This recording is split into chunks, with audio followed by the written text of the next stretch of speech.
They say, "You feel too much," as if that is a flaw, as if sensitivity is a defect of the soul. But what if it is the beginning of wisdom? To feel deeply is not weakness. It is the soul's way of insisting on being heard even when the world only wants silence, smiles, and surface. Let us begin. They rise uninvited, the waves of feeling that surge through your chest, tight in the throat, hot in the eyes, and almost instantly you hear the inner reprimand, or perhaps the outer voice of the world. Get over it. Don't take it so personally. You're too sensitive. So you learn to mute it. You teach your body to betray itself. You breathe through the pain, tighten your jaw, smile through the ache. You try to convince yourself that nothing is wrong, but the body keeps remembering. The emotions, silenced on the surface, begin to whisper from below, and what the world labels overreaction is often just a history of unheard truths rising all at once. Your emotions are not the enemy. They are the messengers of your interior world, ancient voices from the unconscious trying to speak the parts of you that language has never fully captured. They are not irrational storms, nor evidence of immaturity. They are signals, symbols. They carry the raw material of transformation. Anger, for instance, is not just aggression, it's a boundary being violated. It's the self saying, "I matter too." Beneath anger often is grief, the mourning of something sacred that was overlooked. And beneath that grief, a longing to be seen, to be held, to be heard without conditions. When you feel anger and shut it down out of shame, you do not get rid of it, you only bury it deeper. And what is buried does not disappear. It festers, it becomes sharp in other ways: sarcasm, distance, self-harm, perfectionism, apathy. Likewise, fear isn't always a sign that something is wrong. Sometimes it's a sign that something meaningful is at stake, that you're standing at the edge of growth. Fear can be both a guardian and a threshold. But when you treat it as an enemy, you miss the deeper message, that your soul is standing in the presence of something unfamiliar, and it is asking you to pause, not to retreat, but to become conscious. Even joy, when not fully felt, turns to longing. How many times have you pulled away from joy because you feared its loss? How often have you dulled your own light because you believed it wouldn't last, or worse, that you didn't deserve it? These feelings are not random fluctuations. They are the soul's way of negotiating its place in the world. When you see your emotions as problems to fix, you fracture yourself. You begin to live in pieces, the acceptable pieces for others, and the buried ones that haunt you in the quiet hours. Healing begins when you stop asking your emotions to disappear and start asking them what they are trying to teach.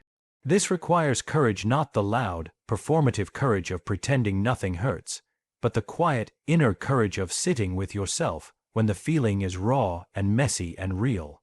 It is the courage to not label your sadness as weakness, your fear as failure, your anger as sin. It is the courage to ask, where did this come from? What part of me has been unheard? What does this moment demand of me? When you begin to listen, a strange thing happens. The emotion, once overwhelming, starts to soften. It doesn't vanish, it transforms. It turns from chaos to clarity, because the truth is, your emotions never wanted to control you. They just wanted to be understood. And when they are understood, when they are welcomed, not judged, they become guides. You begin to feel more whole, more rooted. You no longer fear your inner world because you have built a relationship with it. You stop living in reaction and start living in dialogue with your past, your wounds, your desires, your potential. You are never too much. You are just feeling something that needed to be felt. The next time a wave rises, don't run, don't numb it, don't dismiss it, breathe into it. Ask it what it wants to show you. There is a kind of seeing that does not come from the eyes, a perception that flows from the deeper chambers of the self. Before intellect, before analysis, before even understanding takes shape, there is sensitivity. A subtle vibration in the chest, a tremor in the heart, a quiet knowing that something is true, even when you cannot yet explain why. Sensitivity is not weakness, it is not fragility. It is the soul's first language, the instinctual way it senses what is real, what is false, what is beautiful, what is dangerous, what is sacred. It is the early signal of meaning before the mind has caught up. And for those who carry this sensitivity, The world often feels too loud, too fast, too crude. Not because they are broken, but because they are attuned. To be sensitive is to be porous. It is to feel the weight in a silence that others overlook. It is to walk into a room and notice what is unspoken, the tension behind the smiles, the weariness in someone's voice, the loneliness hiding in small talk. It is to read the emotional temperature of a space before a word is uttered. And because of this, the sensitive ones often retreat not because they do not care, but because they care so deeply that the weight of constant perception becomes exhausting. But society rarely honors this way of being. Sensitivity is dismissed as impractical, inefficient, inconvenient. It does not produce quickly. It pauses, it reflects, it absorbs, it withdraws to process, and returns only when it is ready. In a world obsessed with performance and speed, sensitivity is treated as an error in the system, something to be fixed, toughened, medicated, trained out. And yet, without sensitivity, there is no art. No empathy, no healing, no conscience. Sensitivity is the organ through which the soul detects suffering in oneself and in others. It is what allows us to hold space for contradiction, for paradox, for the pain that cannot be solved but only witnessed. It is what allows us to sit beside someone's grief and not try to fix it, to hear someone's anger and not flinch away, to notice a wounded child in a grown person and choose to respond with compassion instead of judgment. Those who feel deeply often sense too much. They are overwhelmed by injustice, moved by a piece of music, undone by a single word.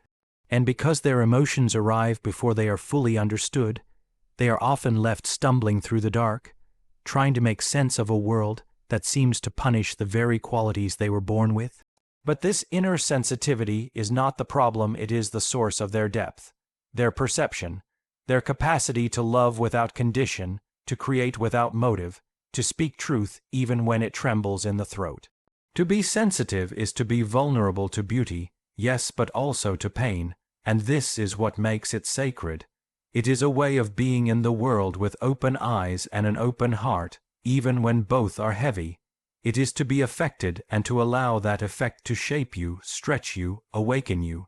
Sensitivity is the first movement of the soul toward meaning. It is the soul saying, "Pay attention, something important is happening here."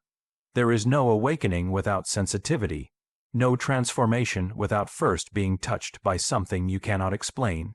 The journey into the self begins when we stop numbing what we feel and begin honoring what it reveals. Sensitivity opens that door, the quiet, trembling opening that says, "Feel this. It matters." So if you have been told you are too sensitive, too emotional, too intense, understand this. You are not too much. You are simply in tune, and while the world may not always value that, the soul does. Because it knows, all true sight begins within. Sensitivity is not a liability. It is a light, not the blinding kind, but the soft glow that reveals what is hidden. Let it guide you. Let it speak. Let it shape you, because in listening to it, you are learning to see with the soul. There is a strange, subtle violence in how the world responds to what it does not understand. When your inner life moves in a rhythm unfamiliar to the collective norm, when your emotions are vast, your thoughts are deep, your longings complex, the world often responds not with curiosity, but with discomfort. And from that discomfort comes dismissal, mislabeling, even condemnation. It begins quietly, almost invisibly. A child asks too many questions, ones that challenge the shallow certainties of adults, and is told to stop overthinking. A teenager withdraws, reflecting on the weight of existence, and is told they are moody or unstable.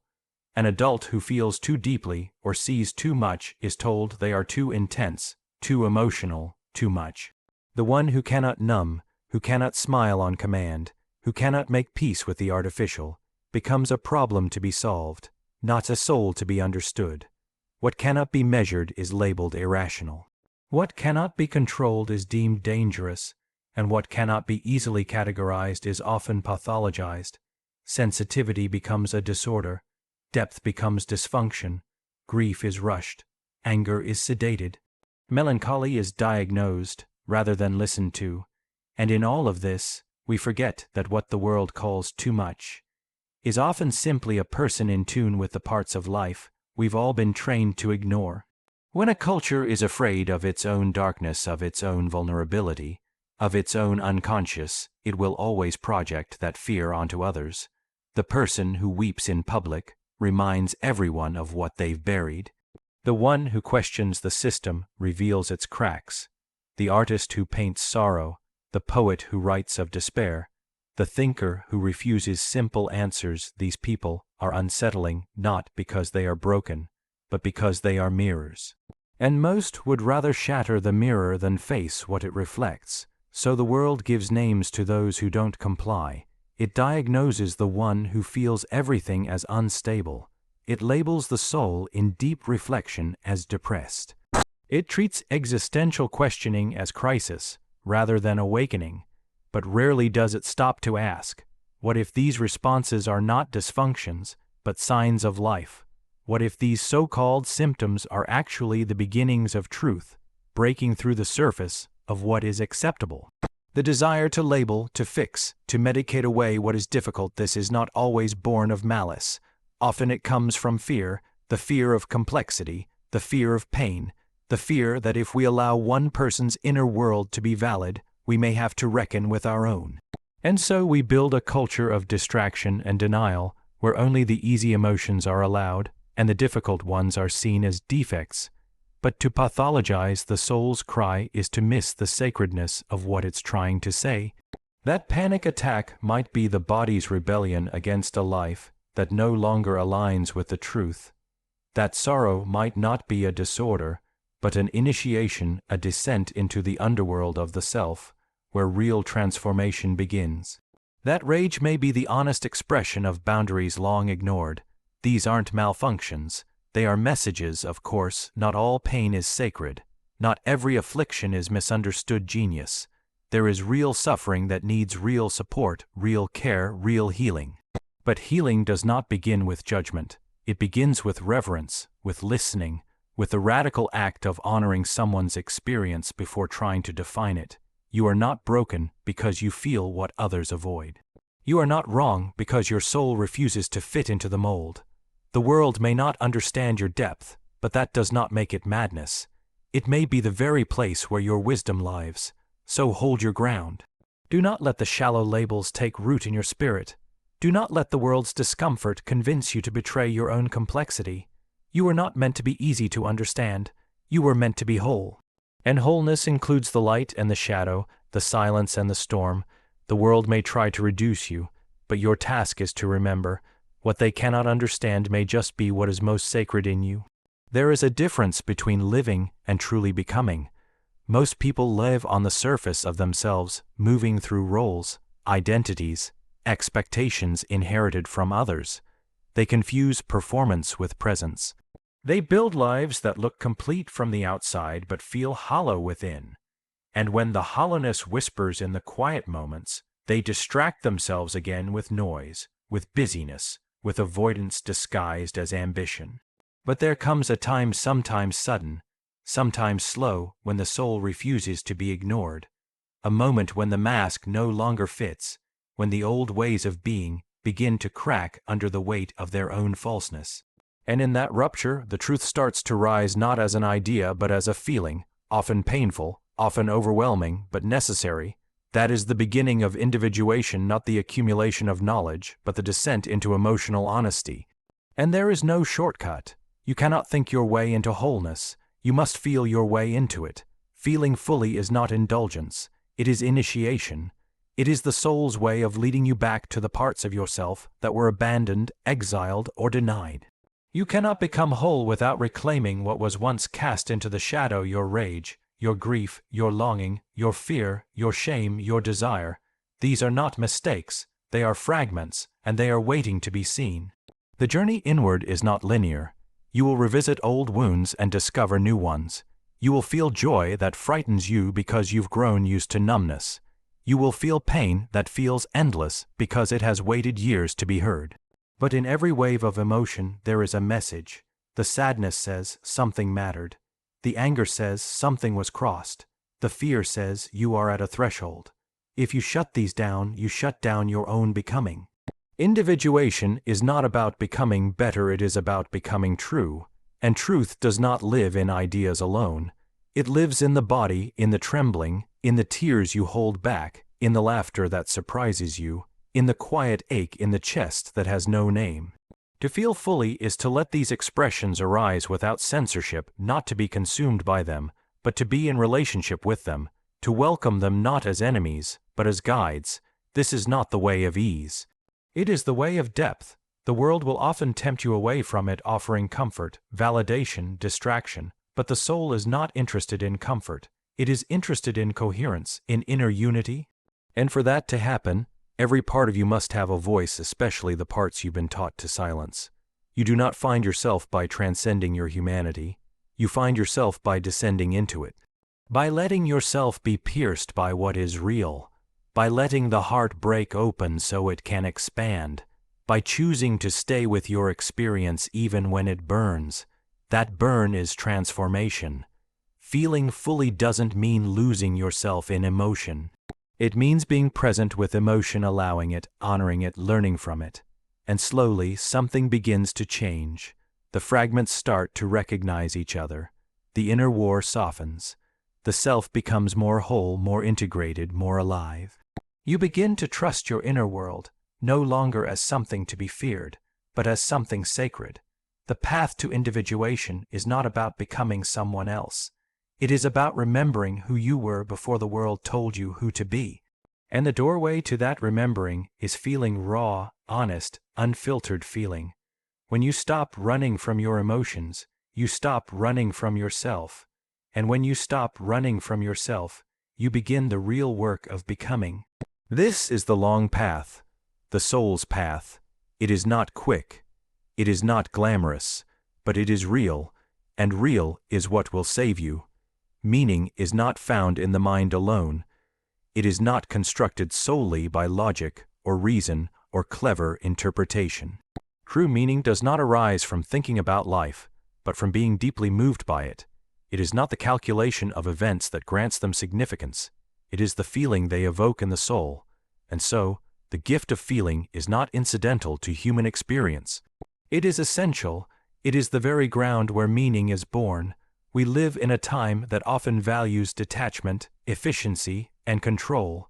We are taught to prize rationality above all, to keep our emotions in check, to stay composed even when our world is falling apart inside. And in doing so, we begin to sever ourselves from the very current that gives life its color and weight. We begin to live half lives, functioning, producing, surviving, but not truly experiencing, because without feeling, nothing is truly known. Without feeling, the sacred becomes routine. Without feeling, love becomes a word, not a presence. It is only when something touches us, really touches us, that meaning emerges, the tear shed at a piece of music. The lump in the throat during a goodbye, the sudden, inexplicable ache of nostalgia when we smell something from childhood. These are not trivial. These are not emotional episodes to be tucked away. They are messages, portals. They are the soul's response to life, saying, "This matters, this is real, this is you." Meaning, then, is not a matter of external circumstance, but internal depth. Two people can go through the same experience. One walks away unmoved, the other changed forever. The difference is not the event. The difference is the capacity to feel. Feeling is the bridge between the outer world and the inner one. It is what translates fact into significance, moment into memory, encounter into transformation. And so, when you are overwhelmed by emotion, by grief, by love, by awe, it is not a weakness to be suppressed. It is evidence that your soul is alive and responsive. The feeling may be inconvenient. It may disrupt your plans, your pace, your sense of control. But that disruption is sacred.